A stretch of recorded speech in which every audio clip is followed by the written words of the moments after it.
What's going on, everybody? It's your boy Sirr Love from Phase 6. Here's another snippet from Chasing Greatness.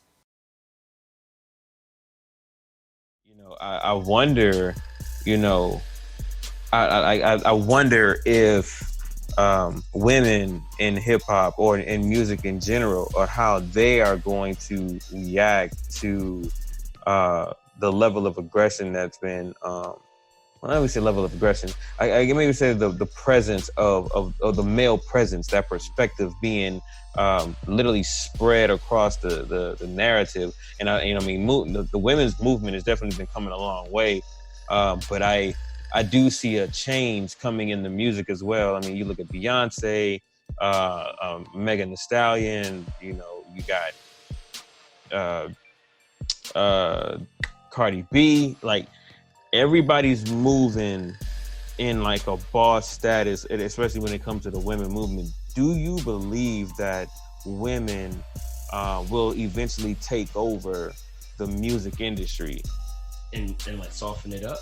And no, not soften it up, just take over in general. Because I mean, I look at Megan Thee Stallion, right, and I can tell like she's really taking a stance. Like she's really pulling that whole.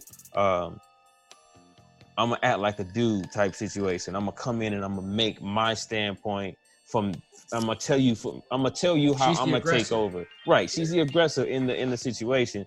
And rightfully so. If that's who she wants to be, that is all great. I just wonder how much of that is going to translate over into the business side of it.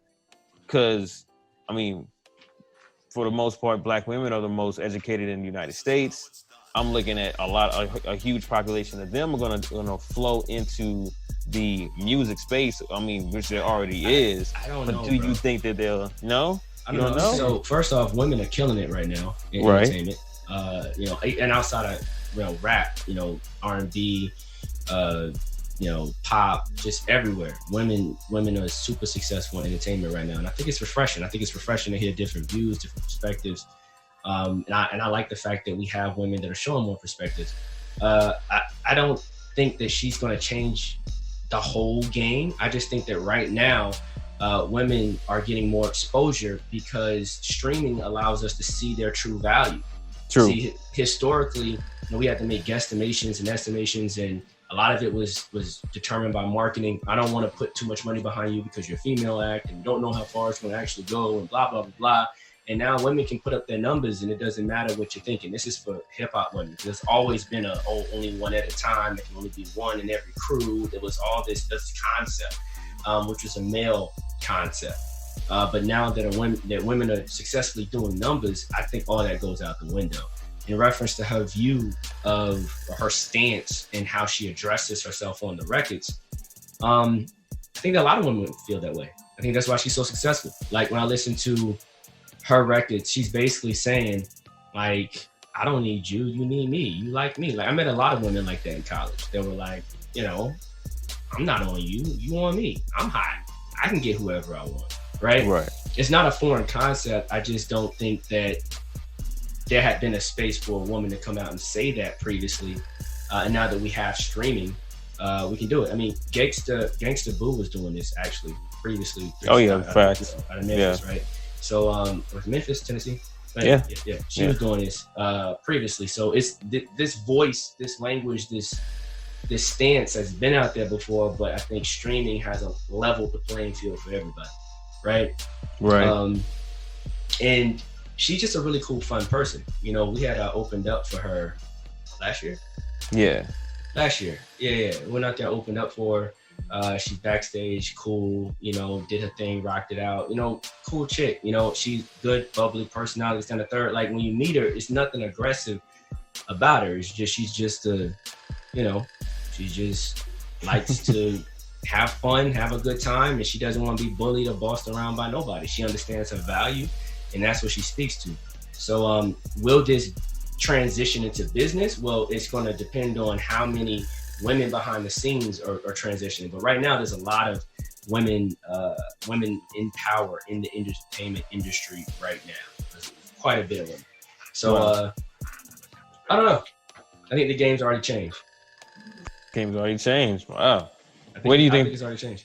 Where do you see? Because I remember the conversation that you and I had, a couple of years ago. I think this might have been maybe 2011, and you was telling me we're gonna get to a point where we're not gonna need CDs or jump drives. Everything's gonna be online. We're just literally gonna get all of our music, all of our videos, everything online. There'll be no need to really even go in the stores anymore. And I was like, nah, I don't think we still want to go in the stores. We still want to do this and that. And now we're in this situation with COVID. And I'm like, yeah, he was right. He was already right about the music. And now it's it's being more prevalent now that we are in this space. Where do you see the next change? I know you mentioned VR and what you've seen in there, but where do you see the next change specifically with music? Where is music going to next? What do you see? I think the next really big change in music is going to be how publishing works with the blockchain. That's going to completely change everything. So publishing and royalties and all those things are moving toward the blockchain, which should make that whole process more effective, which means that artists are likely going to seek new ways to get revenue, probably chasing placements. You're going to see a lot more people entering the music business from the perspective of, I just do music for movies. There's already a huge community of people doing that, but I see that community increasing with blockchain really being established, because there's going to be a consistent way to generate revenue. And so all those artists that are flexing like they got it, that don't really got it, are going to find a way to really get it. And they're going to give up on the flex and say, I'm going to commit myself to this career, because in that lane, it's really a career choice. It's, hey, I know X amount of music supervisors. I reach out to them, find out what projects are going on. I submit for their projects, blah, blah, blah. I music supervise the project. We just did a deal, for a film. I got a gag order on it, so I can't talk about it. But that's where the money is. We're in that space right now. That's where the money is. So I see that. Two, I see more artists just creating a career off of, hey, I make $100,000 a year being a music artist, and that's great for me. Wow. Yeah. I really foresee that. And that's going to be for the artists that decide to be more business oriented. If you think about how Tech9 and his team runs, they've been independent for a long time. That methodology and mentality, I see that being reciprocated through a lot of underground artists. That's already happening now. I just see that increasing as time goes forward. And I also see artists starting to build their own products in the future. I think products are going to be huge. I also think sales funnels, quote me on this. I think sales funnels are going to be bigger in entertainment in the future, because entertainment is going to start using more techniques in order to generate sales for products and different things of that nature. So I definitely see that being bigger.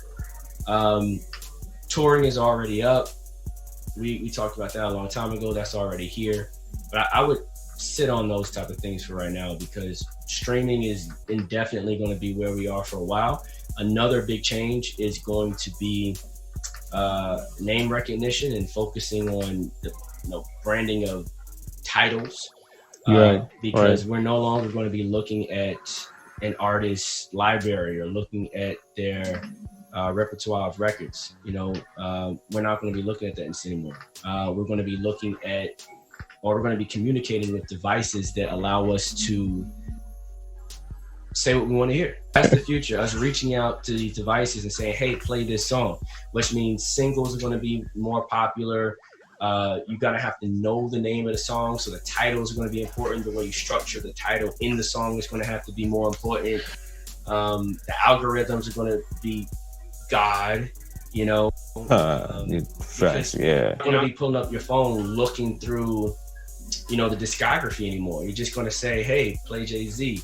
And if you want to hear a certain song, you have to know the name of the song, the album the song was on, blah, blah, blah, blah, blah, just to get the song to play. And then afterward, it's going to play another song that got nothing to do with Jay. Nothing to do with Jay. That's true. So Yeah, man. Branding of individual records and individual artist names. I think that's going to become way more popular with us moving to our audio. So I like one of the points that you made, and I never thought about it that way. And when you said Tech Nine, I was like, oh man, you're right. That, you know, artists being able to have a salary, $100,000 a year salary, that's a salary. You know what I mean? Like, do you think that they'll start to unionize if they go to that route? Like, they're gonna put me like, I would be ingenious. I think artists would line up to get $100,000 a year. I think there's artists that, or whatever the rate is. Like, if you can come to an artist and say, hey, I see your value is this. I'm going to sign you for 3 years. I'm going to pay you $1 million per year for 3 years. And I'm going to retain X amount of everything that you do and blah, blah, blah, blah. Right. You'll get your whatever back afterward. I honestly think that's a smart decision for artists, because what artists don't really realize is that you don't make all that money that you see. Okay, I made 20 bands a show, but 20 bands after you pay out everybody, you know, you're blessed to walk away with 40% of what you did.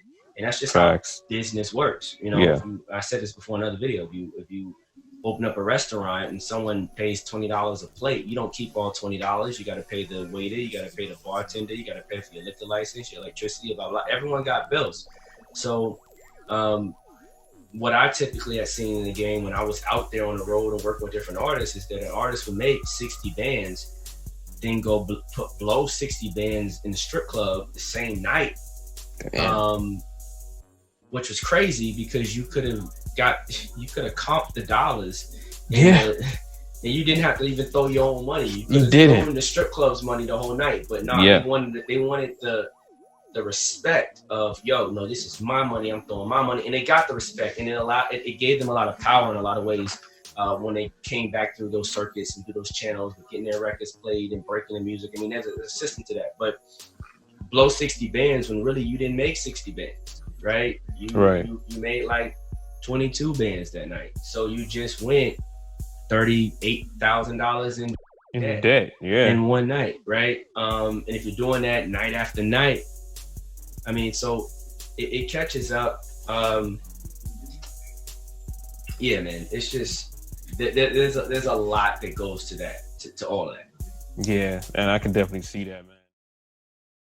I encourage everybody to become a member at phase6.com, PHASEVI.com. Come on over to the website, become a member, soak this game up, keep building your career. There's no other place like it online, in my opinion. Come to phase6.com, become a member, join up with the squad, and let's continue growing. So honestly, if you want to get your voice heard, if you want to get your question answered, send us a message, 404-442-4792.